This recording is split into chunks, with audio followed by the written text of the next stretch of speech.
Et salut à toi, c'est Grégoire, j'espère que tu as la forme. Bienvenue dans ce nouvel épisode, appelle-le comme tu veux, module. Aujourd'hui on va parler mindset, on va parler argent. Alors comme tu peux le voir, c'est plutôt un podcast. Donc je t'invite à, écoute, continue à faire ce que tu es en train de faire. Si tu es en train de faire du sport, continue de faire du sport. Si tu es au bureau, continue d'être au bureau. Ou si tu es chez toi en train de faire autre chose, la vaisselle ou je sais pas quoi, peu importe. Donc aujourd'hui on va parler mindset, on va parler argent, on va rester un petit moment ensemble.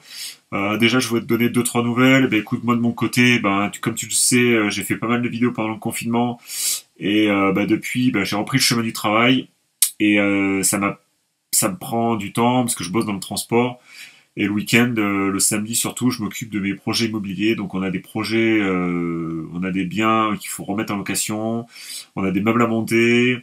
On a des travaux à gérer, ça me prend énormément de temps. En plus de la vie de famille, ça devient compliqué. On a un bébé à la maison, donc je dors pas beaucoup, je travaille énormément, donc je prends pas spécialement de temps de retourner des vidéos. Surtout que voilà, comme tu sais, c'est un projet que je compte pas monétiser. Donc c'est vraiment dans l'idée de partager un maximum de contenu avec toi, de partager un maximum d'idées. Donc voilà un petit peu sur l'état des lieux de ma situation.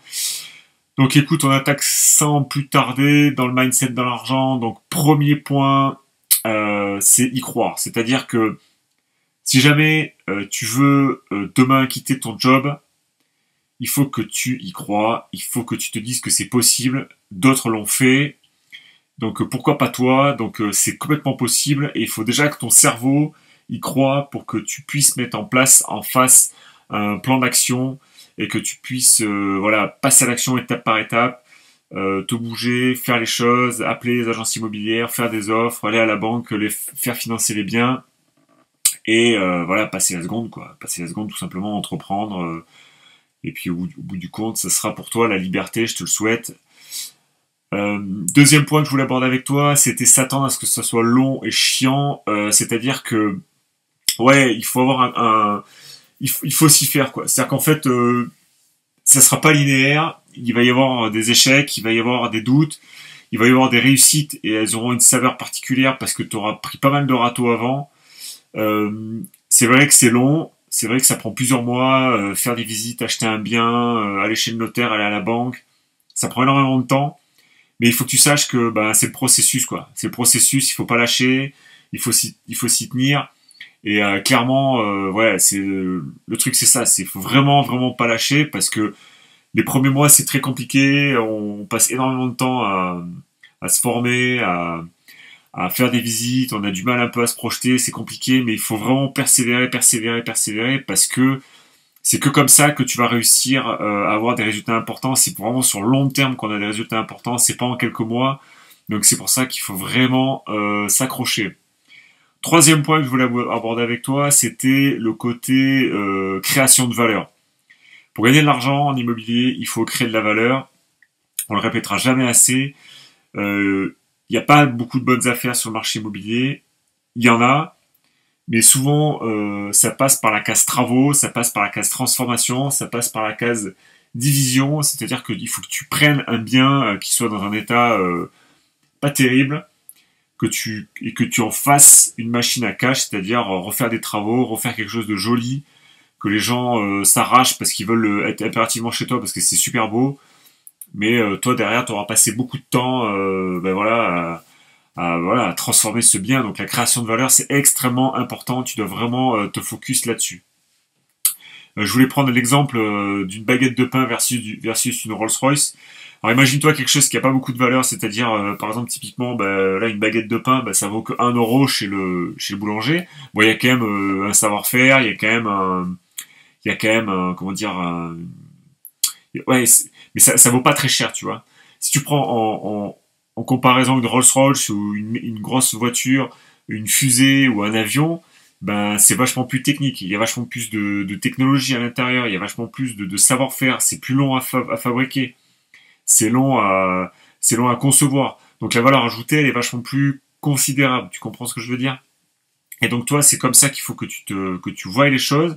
C'est que plus tu vas concevoir un produit qui aura de la valeur pour les gens, plus tu vas construire un produit qui sera joli, qui sera attractif, qui sera au goût du jour, plus les gens vont vouloir seront prêts à mettre le prix, seront prêts je vais y arriver à mettre le prix pour pouvoir avoir ce logement, en l'occurrence, parce que là aujourd'hui on parle d'immobilier, pour avoir ce logement. Donc la création de valeur, ça c'est extrêmement important.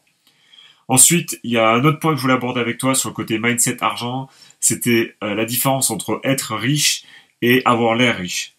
C'est deux choses qui sont strictement opposées parce que être riche, ça veut pas dire avoir une grosse voiture, des fringues super chères, des lunettes de soleil super chères, des grosses bagousses partout sur les doigts, style rappeur US.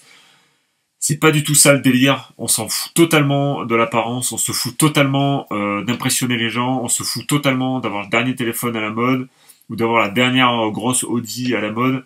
C'est pas du tout le sujet. On veut vraiment avoir des revenus stables dans le temps, qui augmentent qui augmentent dans le temps aussi. Et c'est ça qu'on recherche. Avoir du bling bling, ça nous intéresse absolument pas du tout. Il faut vraiment être riche plutôt qu'avoir l'air riche. Il faut vraiment que tu comprennes ça. Des mecs comme Warren Buffett, qui est dans le top 3 ou le top 5 des plus grosses fortunes mondiales, il roule en Jaguar XF qui vaut 20 000 balles. Il va toujours au McDo, il boit toujours ses canettes de Coca au bureau. Enfin, il s'en fout totalement d'avoir un style de vie vraiment bling bling quoi. C'est vraiment pas du tout c'est vraiment pas du tout ça le délire quoi. Euh, Clairement, alors qu'est-ce que le prochain point c'était ah oui je voulais te parler d'un mec enfin c'est vraiment j'en ai parlé vite fait sur le groupe la dernière fois. C'est un mec qui s'appelle Kyle Ménard, je sais pas si tu le connais. Alors c'est un mec qui a pas de bras, qui a pas de jambes, qui est né comme ça, mais qui a un mindset de malade, puisque ce gars-là, il a ni plus ni moins que escaladé le Kilimandjaro. Alors c'est un sommet qui fait je sais plus combien enfin voilà, il a escaladé un sommet. Alors évidemment, il y a une équipe autour de lui, mais il l'a fait, ok? Donc en fait, il n'y a pas d'excuse possible. Toi derrière, tu vas me dire ouais, Grégoire, je trouve pas de bonnes affaires, je trouve pas d'appartement à acheter. Je vais te dire, mais mec, si Kyle Ménard peut escalader une montagne sans bras, sans jambes, toi, t'es pas foutu de décrocher ton téléphone pour aller visiter un bien et faire une offre dessus, quoi. Donc là, je pense qu'il y a quelque chose, faut se remettre en question, quoi. Au bout d'un moment, tu peux pas te dire, c'est impossible, quoi. S'il y a des mecs comme lui qui sont capables d'escalader une montagne sans bras, sans jambes, toi, tu vas pas me dire que tu peux acheter un appartement et le louer, quoi. C'est juste aberrant, quoi.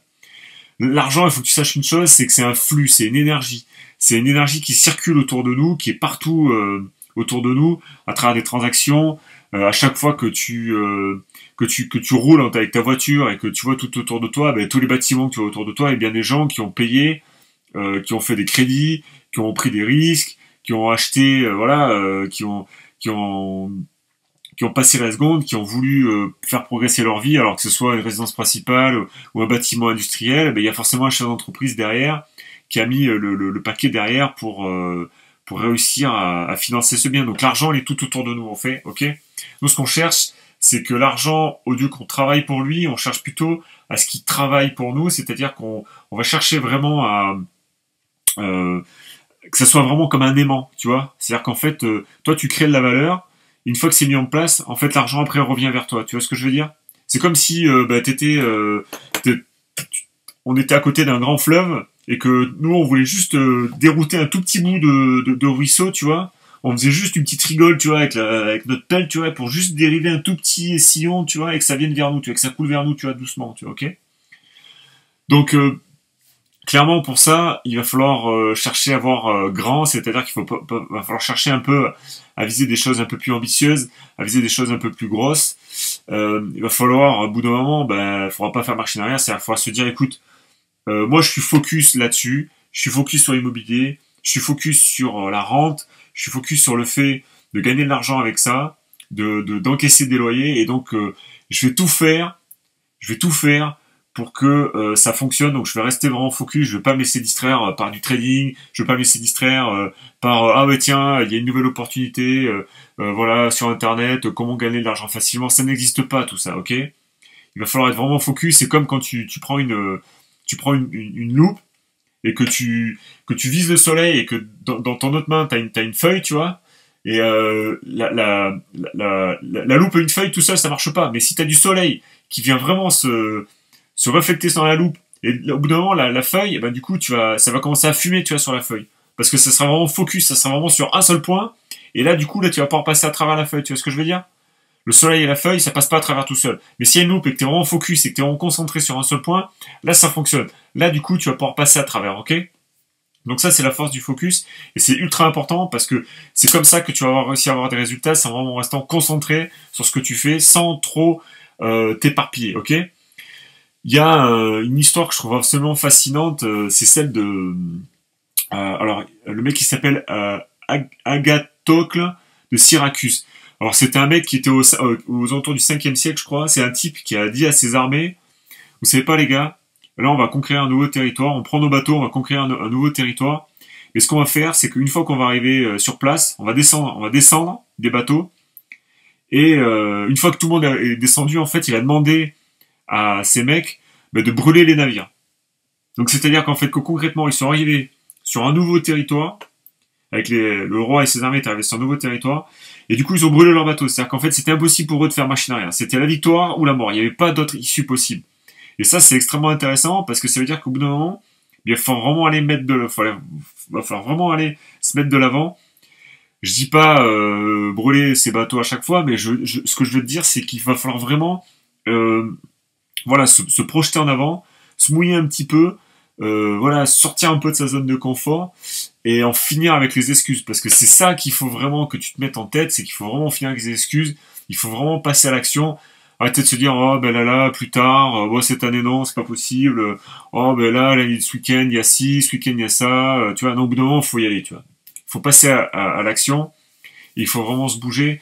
Il y a un mec qui s'appelle Hernán Cortés qui l'a fait aussi, c'est un conquistador espagnol qui a fait la même chose au Pérou, c'était au XVIIe siècle, au XVIIIe siècle, je sais plus.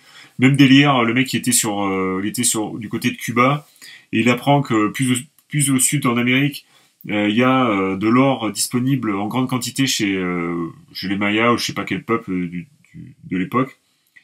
Et la même chose, il a dit bon bah, écoutez les mecs, maintenant on va y aller, on va aller chercher ce trésor, et pour ça il va falloir se bouger, on va brûler les navires, on va mettre la marche avant et on va y aller, et il y a pas de doute possible, quoi. Il y a pas d'échec possible, et c'est la réussite ou rien du tout, quoi. Ok? Donc ça c'est un peu l'idée que je veux te faire passer, en finir avec les excuses, et va pas falloir chercher à attendre le bon moment, il y aura pas de bon moment. Vouloir faire des coups aussi c'est pareil, tu peux pas chercher à faire des coups, c'est vraiment faut passer à l'action, c'est un processus, un appartement, 2 appartements, un immeuble, voilà, location courte durée, colocation, peu importe ce que tu veux, mais passer à l'action, tu vois, c'est ça l'idée. Parce que la magie, elle va être en dehors de ta zone de confort, quoi. Moi, maintenant, les locataires, quand je leur fais visiter des nouveaux biens que je viens finir de rénover, les locataires me remercient, quoi. Ils me disent, putain, mais c'est top ce que vous avez fait, c'est super beau, merci, j'ai un super beau logement, je suis super content et tout. Et les locataires vont me remercier de leur verser un loyer. C'est surréaliste quand ils pensent. Donc du coup, ça, c'est quelque chose de magique, quoi. Tu te dis, putain, tu bosses pendant des mois, et à la fin, les gens te remercient pour un logement qu'ils ont, quoi. C'est un truc de fou, quand même, quand tu y penses, non? Donc, prochain point que je voulais aborder avec toi, c'était... ah oui, le différé. Alors, tu vas me dire, putain, mais Greg, l'argent, c'est bien mignon, vouloir acheter des biens immobiliers, c'est bien mignon, mais il y a quand même des risques, il faut quand même de la trésorerie. Ben, je vais te dire, oui, c'est normal. Et moi, ce que j'ai envie de te dire, c'est qu'il va falloir utiliser les différés à bon escient pour pouvoir te constituer une trésorerie suffisante, constituer un trésor de guerre, continuer à enchaîner. Et la stratégie que j'ai envie de te dire, c'est, moi, c'est ce que je suis en train de faire aussi de mon côté. Je cherche à me faire financer dans plusieurs banques, dans des banques différentes, pour essayer d'avoir du différé à chaque fois. C'est-à-dire qu'en fait, je vais acheter un premier bien, je vais mettre un différé dessus le plus long que je peux, ou assez long. Ensuite, je vais aller trouver un autre bien, je vais aller essayer de le faire financer dans une autre banque, et pareil, je vais essayer de mettre du différé, et je vais essayer de faire ça dans plusieurs banques différentes. Alors tu vas me dire, Graham, mais pourquoi tu fais ça? Ça sert à quoi de faire ça? Ben souvent les banques, quand tu vas retourner les voir pour pour présenter un nouveau bien, elles vont te dire, ouais, mais monsieur, en fait, là, nous, on veut bien vous financer, mais vous n'avez pas commencé à amortir du capital sur le bien que vous avez fait la dernière fois. Ben, ça serait bien au moins de déclencher le prêt du premier bien, et du coup, comme ça, on peut mettre du différé sur le second. Et ça, c'est très puissant, parce que du coup, tu vas te dire, ben ouais, mais en fait, on va se faire financer dans plusieurs banques, on va mettre du différé systématiquement, et du coup, on va pouvoir, au bout de plusieurs plusieurs mois, plusieurs années, quand tu as plusieurs biens qui sont loués et que tu as du différé toujours dessus, ben tu vas toucher des loyers plein pot, mais en face, ça sera toujours du différé.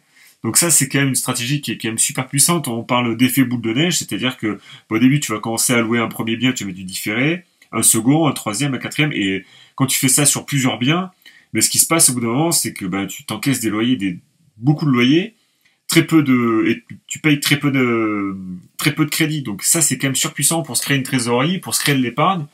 Après, je dis pas ça qu'il faut faire ça sur plusieurs, mais tu vois, dans les débuts, dans les premières années, c'est ce qu'il faut faire. Au bout d'un moment, il faut amortir du capital parce que c'est tout l'intérêt de des banques. Du coup, voilà, c'est quand même important d'amortir du capital. Mais au début, si tu es dans tes premiers biens, je te conseille d'essayer de le faire financer dans plusieurs banques parce que c'est quand même surpuissant. Tu vois, c'est comme ça que tu vas pouvoir avoir l'effet boule de neige et tu vois, c'est comme ça que tu vas pouvoir exploiter l'effet de levier au maximum, quoi.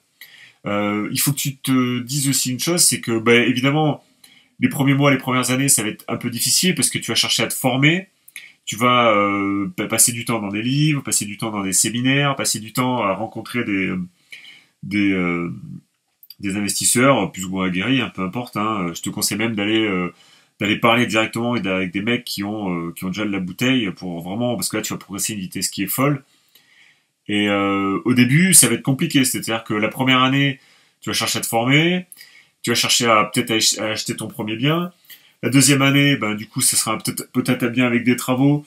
Donc ben, forcément, ben, le temps que tu signes le compromis, le temps que tu fasses le financement, le temps que tu fasses les travaux, le temps que tu fasses la mise en location, il va très certainement se passer peut-être pas 2 ans, mais un bon 18 mois, quoi. C'est-à-dire qu'en fait, concrètement, tu vas bosser sur moi j'appelle ça du travail payant versus du travail payé. C'est-à-dire que tu vas bosser sur du travail payant, sur le long terme, mais tu seras payé qu'au bout de 18 mois. Tu vois ce que je veux dire? C'est un peu ça l'idée. Tu vas être obligé de bosser pendant un certain temps pour commencer à être rémunéré. Mais au bout d'un moment, quand tu vas commencer à enchaîner les biens, tu vas commencer à encaisser des loyers, ben là, du coup, ça sera exponentiel, ok? Imagine-toi que dans 5 ans, tu aies 4 immeubles, et que tu touches, allez, là j'ai pris un exemple chiffré. Tu achètes un immeuble, il y a 1600 euros de loyer, ok, avec 840 euros de crédit en face. J'ai un bien qui est comme ça. J'ai un immeuble où je touche 1600 euros de loyer et j'ai 840 euros de crédit en face, ok. Imagine-toi que j'en ai 4 comme ça. C'est pas vrai, mais imagine-toi que je puisse en avoir 4 comme ça. 6 fois, non, 4 fois 1600 euros, ça fait 6400 euros, ok. Donc imagine-toi qu'au bout de 4 projets immobiliers comme celui-là, tu touches 6400 euros de crédit, de loyer, tu touches 6400 euros de loyer pour 3300 euros de crédit. Mais sauf que les différés là-dessus, moi sur celui-là, je crois que sur 840 euros, je crois que j'ai que 250 balles de différé, je crois. Donc imagine-toi que tu mets du différé, donc au lieu d'avoir 3300 euros de crédit, tu te retrouves plus qu'avec 1000 euros de crédit. Donc c'est-à-dire que je suis en train d'expliquer que au bout d'un certain temps, tu peux avoir plusieurs projets comme la 4 immeubles, 6500 euros de loyer, 6400 euros de loyer, et te retrouver avec en face 1000 euros de crédit. Imagine-toi un peu le cash flow que ça peut faire au bout de 2-3 ans, c'est-à-dire qu'en fait au début tu vas pas gagner beaucoup d'argent parce que tu vas te former, au bout d'un moment tu vas acheter 1, 2, 3, 4 projets, au bout du 4e projet, quand tout sera loué et que les travaux sont terminés, ben là ça sera loyer plein de balles, il y a encore du différé sur le premier projet parce que tu auras déjà mis 2 ans de différé, donc c'est quand même top. Mais tout ça, ça sera pas de la chance, tu vois ce que je veux dire? Il y a des gens qui m'ont dit, putain, mais Greg, t'as de la chance, tu touches des loyers et tout, machin, c'est quand même cool. Mais les mecs, c'est un processus, quoi. Comme je viens de te le dire, au début, bah voilà, tu passes du temps dans les bouquins, tu te formes, tu passes du temps dans les masterminds, mais tu te bouges le cul, et au bout d'un moment, bah ouais, t'as de la chance de toucher des loyers, mais mec, ça s'est pas fait tout seul. J'ai dû me bouger pour ça. Ça, c'est pas tombé du ciel, les loyers tombent pas du ciel. J'ai dû aller chez le notaire, j'ai dû aller à la banque. Enfin, tu vois, les gens ils te voient en haut de la montagne, mais c'est pas le haut de la montagne qu'il faut regarder, c'est les marches d'abord. Commence par une première marche, une seconde marche, fixe-toi des objectifs intermédiaires, et au bout d'un moment, ouais, ça va marcher. Mais les gens, ils pensent que c'est que du plaisir, quoi. Ils pensent qu'ils disent, ah putain, il a de la chance, il touche des loyers. Mais les mecs, c'est pas de la souffrance, mais c'est comment te dire, il y a quand même une certaine douleur, tu vois, c'est quand même chiant, c'est quand même long, quoi. Tu dois te lever le samedi matin. Quand j'ai bossé toute la semaine, le samedi matin, il faut que je me lève pour aller voir mes travaux, il faut que je me lève le samedi matin. Ben, voilà, c'est pas, moi, j'aime bien faire ça, c'est pas le problème. Mais ce que je veux te dire, c'est que je préférais passer du temps avec mes enfants ou avec ma femme, qu'on aille se promener, plutôt que d'aller voir mes travaux, tu vois. Mais ça va payer sur le long terme. C'est du travail payant, tout ça. C'est pas du travail payé, tu vois. Quand je me cogne des samedis entiers à faire du montage de meubles, de quelle chance tu me parles? De quelle chance tu me parles? Le nombre de refus de banque que je me suis cogné avant de pouvoir réussir à emprunter. Non, mais c'est pas de la chance, tout ça. Les mecs, ils pensent que ça tombe tout seul, quoi. Donc, l'apprentissage, c'est une somme d'échecs, d'essais, qui font à la fin la réussite, ok? Donc là, tu prends la formule essai plus échec égale réussite, ok? Donc ça, c'est quand même super important. C'est-à-dire qu'il faut vraiment que tu te mettes en tête qu'il va falloir échouer beaucoup, échouer souvent, échouer mieux, pour au bout d'un moment dire, bah écoute, ça marche pas, ça marche pas, ça marche pas. Je vais pas faire cette façon-là. J'ai déjà fait la dernière fois. Je vais perdre mon temps. Et c'est ça qui compte. Ça s'appelle la résilience. La résilience, c'est la capacité à surmonter des chocs traumatiques. C'est ta capacité à te lever le matin, à te dire, écoute, moi, hier, ok, j'étais sur un projet immobilier, j'ai bossé dessus, je suis allé le visiter, j'ai fait une offre, j'ai négocié, j'ai fait venir mon artisan, on a chiffré les travaux, et au bout d'un moment, l'agent immobilier t'appelle et te dit, bah écoutez, on a pris l'offre de quelqu'un d'autre.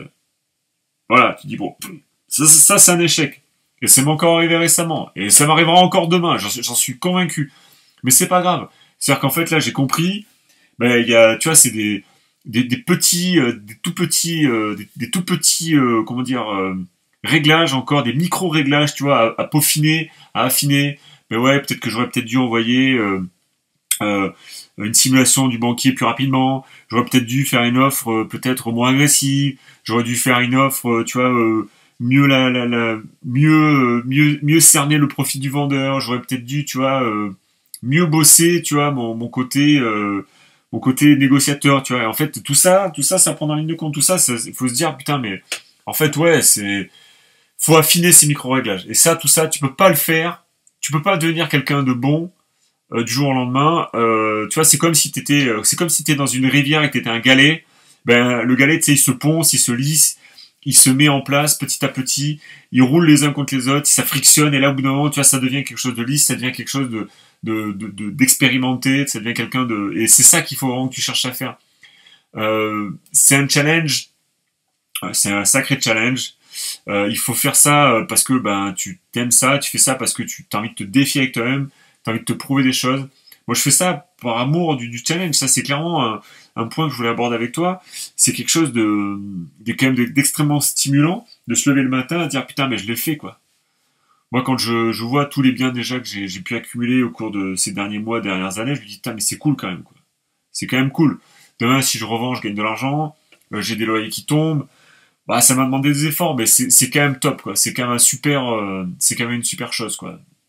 En tout cas, il est très clair que pour moi, c'est mort.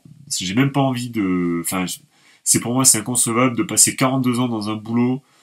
Voilà, j'ai pas envie de faire ça, tu vois. Je me dis, la liberté pour moi, c'est trop important et j'ai vraiment pas envie de passer 42 ans dans un boulot. 5 jours sur 7 au boulot. 5 semaines de congé autorisés par an, voilà, galère, quoi. Moi, j'ai vraiment pas envie de ça. Donc, c'est pour ça que je me bouge. C'est pour ça que je vais visiter des biens. C'est pour ça que je fais des offres. C'est pour ça qu'au bout de certains temps, j'ai envie de faire autre chose de ma vie, quoi. J'ai pas envie de passer ma vie à faire ça, quoi. Je me vois pas faire ça mes 60 ans, même si j'aime bien le job que je fais, hein, ça me dérange absolument pas de faire ce que je fais alors où on parle. Mais clairement, ouais, c'est mort, quoi. La rat race, fuck la rat race, quoi. Vraiment. Mais vraiment, vraiment. Ok. Le prochain point que je voulais développer avec toi, c'était la peur. Alors la peur, c'est quelque chose qui est normal, hein. C'est quelque chose que tu dois ressentir au quotidien. C'est quelque chose qui est légitime, que tu dois pas occulter. Je la ressens aussi quand je vais visiter des biens immobiliers. Je la ressens aussi quand bah voilà, quand je trouve un bien avec beaucoup de travaux, je dis ouais la vache, là il y a commencé à y avoir beaucoup de travaux, là ça commence à être compliqué. Je la sens. Mais il faut que tu saches une chose, c'est que il y a un bouquin que j'aime beaucoup de Yuval Noah Harari qui s'appelle Sapiens, et si tu l'as pas encore lu, je te le recommande parce que c'est sur l'histoire de l'humanité, c'est absolument fascinant pour ta culture générale, c'est vraiment top. Et en fait concrètement, il explique dans ce bouquin que l'être humain, l'homo sapiens tel qu'on est à l'heure actuelle, on a à peu près 300 000 ans, ok. Les wishlists sur Zalando, le micro-ondes et les congés payés, ça a que, allez, même pas 100 ans, tu vois ce que je veux dire? Donc le confort moderne, il est c'est extrêmement bref dans l'histoire de l'humanité. Et tu vas me dire, mais ouais, mais je comprends pas ce que tu vas me dire, Greg. Mais en fait, concrètement, pendant 300 000 ans, qu'est-ce que tu te doutes qu'on a fait? On a été dans la nature, on était dehors, on était au milieu des bêtes sauvages, on était sans protection, on vivait dans des grottes, on vivait et donc du coup la peur, l'instinct animal, il est normal, il est légitime, il est présent depuis des milliers d'années quoi, depuis des centaines d'années, tu vois, ok. Donc ça c'est quelque chose que tu dois savoir, c'est-à-dire qu'en fait la peur que tu ressens à l'heure actuelle, elle a plus tellement lieu d'être. Tu vois, acheter un bien immobilier, mettre un locataire en place, bon, c'est pas ça qui doit te faire peur, tu vois. Ok? C'est pas quelque chose, tu vois, c'est évidemment que tu peux mourir au premier coin de la rue parce qu'il y a un attentat, parce qu'il y a un accident de la route, un semi-remorque te rentre dedans. Mais la peur, comme on l'a connue par le passé, en tant qu'Homo sapiens, elle n'a plus lieu d'être en 2020. C'est ça que j'essaie de te dire, quoi. C'est vraiment quelque chose ça n'a plus aucun sens, quoi. Tu vois, quand tu vois que là, on est en 2020, on est en novembre 2020, on est en plein confinement, deuxième version, et que les gens continuent à acheter, à vider les rayons de leur supermarché, alors il y a pas de crise, il n'y a pas de crise autour de la nourriture en France. Ben, tout ça, c'est lié à la peur. Parce que les gens ont peur c'est une peur qui est imaginaire, c'est une peur qui est fictive, c'est une peur qui n'existe pas, ok? Donc ça, c'est quand même quelque chose qu'il faut que tu te mettes en ligne de compte, c'est que oui, il y a des risques dans l'immobilier, mais c'est pas la peur qui doit te bloquer, quoi. La peur, il faut que tu te connaisses toi-même, il faut que tu apprennes à te connaître, il faut que tu saches où sont tes limites, faut que tu te challenges un peu, mais il n'y a pas de raison d'avoir peur, ok? Clairement, bon, encore un autre point que je voulais aborder avec toi, la discipline. Et même la putain de discipline. Donc, clairement, ça c'est quelque chose qu'il va falloir s'y tenir. Imagine-toi que tu rentres dans un supermarché et que tu te retrouves où tout est en bazar, ou qu'en fait il y a rien du tout il y a rien du tout de rangé, où tu passes 3 heures à chercher des produits, mais t'as pas envie de rester dans le magasin, tu vois. Et le fait que ça soit structuré par rayon, par secteur, par gamme de prix, bah ça te fait gagner un temps de dingue, tu vois. Et c'est ça la discipline, c'est le fait que ça soit rangé, le fait que ça soit clean, le fait que tu t'y tiennes, le fait que tu te fixes des deadlines, le fait que tu te fixes voilà des objectifs précis de semaine, en jour, et que tu découpes le travail vraiment précisément. C'est ça qui va faire que ben, tu vas pouvoir y arriver, tu vois. La discipline. Et je te parle pas de Netflix le soir à la débauche, ou je te parle pas des Marseillais je sais pas où pour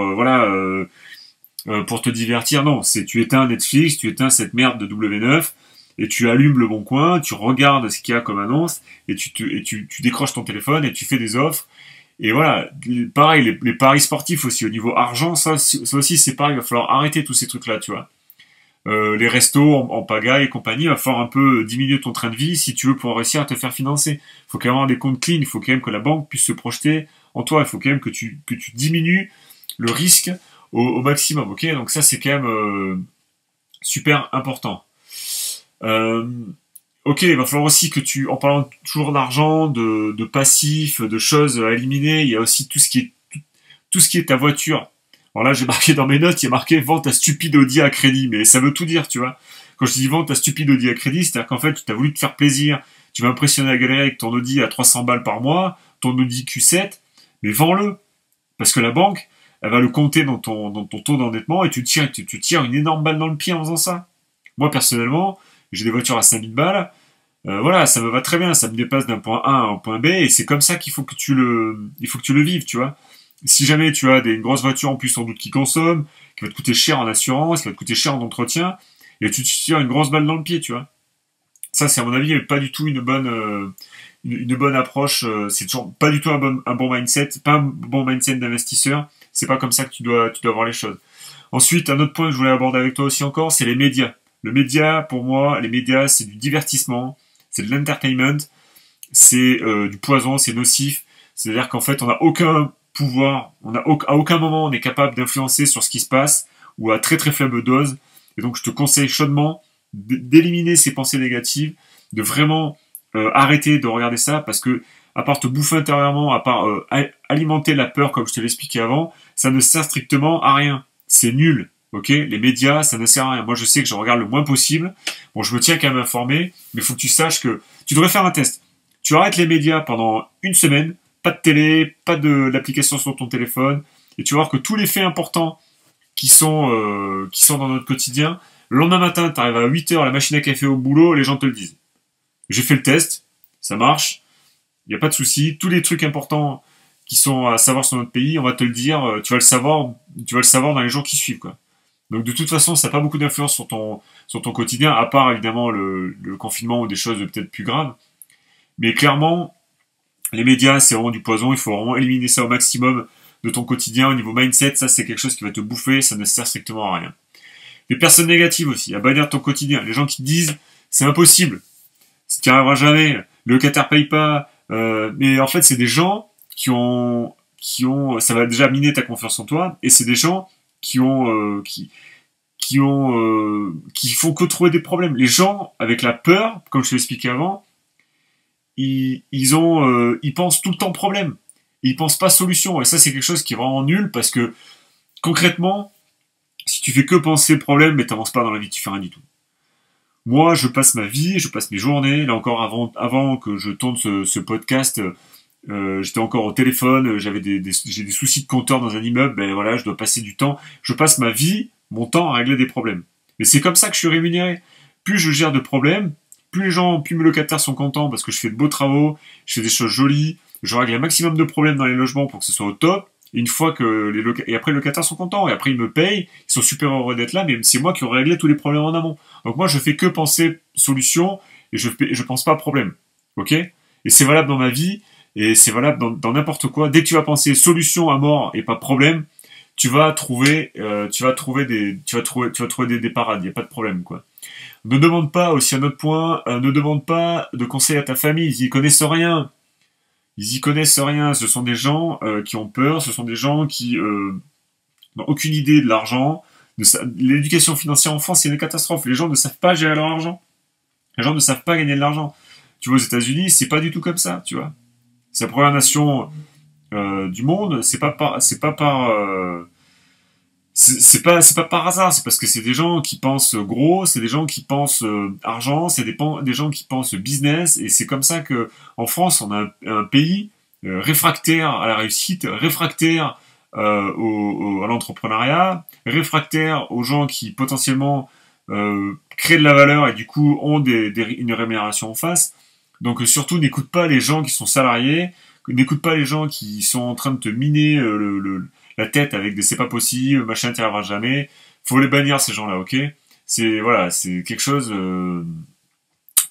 Voilà. Alors ensuite, donc chaque samedi une nouvelle bataille. Alors ça c'est un point qui est intéressant aussi, c'est qu'évidemment, ben, les jours où tu seras off, les jours où tu auras du temps de libre, où tu auras du temps de dispo, ben il faudra que ce soit une bataille. C'est-à-dire qu'en fait, là moi je suis rendu à un stade où chaque samedi c'est une nouvelle bataille, dans le sens où ben je me lève le samedi matin. Enfin déjà dans la semaine, je prépare mon samedi pour que ce soit le plus optimum possible. Je vais y arriver. C'est-à-dire, je vais voir mes travaux, si j'ai des allocations, j'essaie de gérer par rapport à mes trajets, où sont mes biens, si j'ai des meubles à monter, si j'ai des meubles à aller chercher, j'essaie d'aller chercher dans la semaine, je laisse dans ma bagnole, le samedi matin, comme ça je pars directement sur mes biens, je donne rendez-vous au locataire, bam, tu vois, j'essaie vraiment d'optimiser au maximum pour que chaque journée que j'ai off, chaque journée où j'ai du temps de dispo, ben j'essaie vraiment d'optimiser au maximum, parce que notre temps est compté et on peut pas trop se distraire, ok?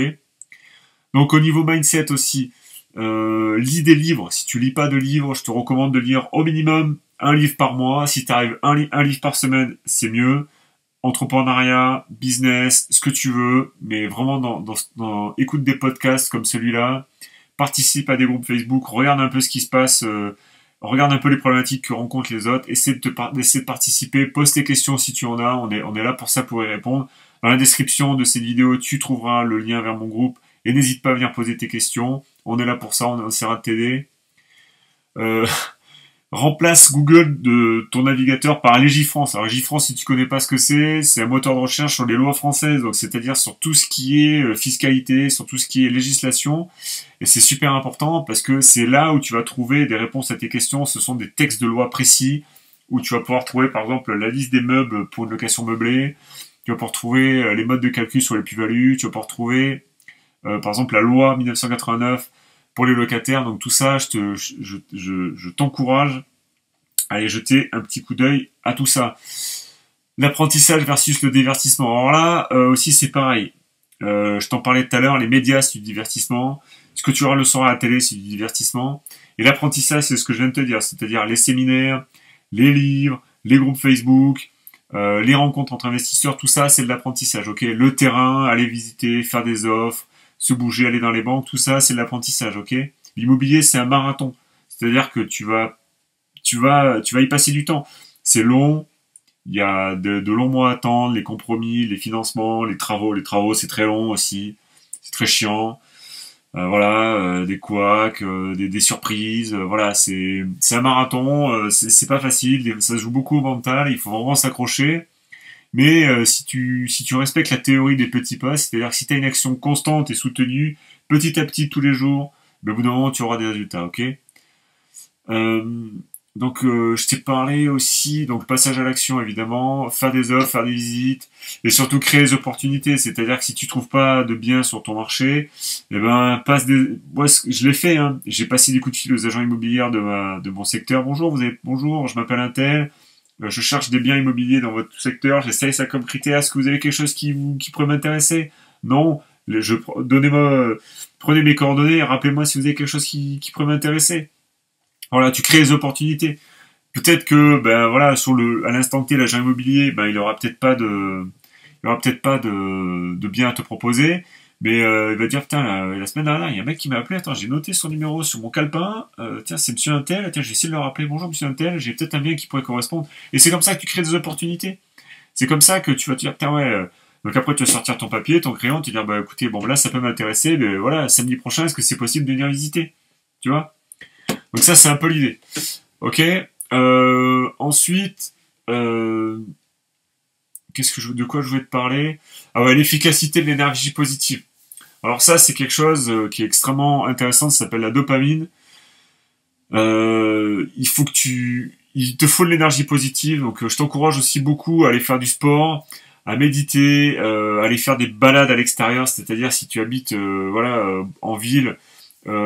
Essayer d'aller passer des week-ends aussi de temps en temps, de couper aussi un peu, de pas être non plus focus H24. Alors en fait, il faut que tu te crées des bulles, quoi. Par exemple, je sais pas moi, sur une période de 3 mois, de 6 mois, vraiment de travail intense où tu t'y mets plein de balles, et tu te dis, bon ben là, il y a un week-end, ok, je lâche le téléphone, je lâche le bon coin, je me mets au vert, je suis tranquille, je vais passer un week-end sympa avec des copains, tu vois, je lâche un peu ça, tu vois, pour vraiment remettre l'esprit un peu au repos, et du coup passer un peu à autre chose. Donc après, bien dormir aussi, c'est super important, bien se reposer, et tu vas voir que l'immobilier, comme je te disais, c'est un marathon, mais il y a quand même du plaisir au milieu de tout ça, parce qu'il va y avoir des réussites, il y a des gens qui vont te dire merci, comme je te disais, il y a des locataires des fois moi qui me disent merci,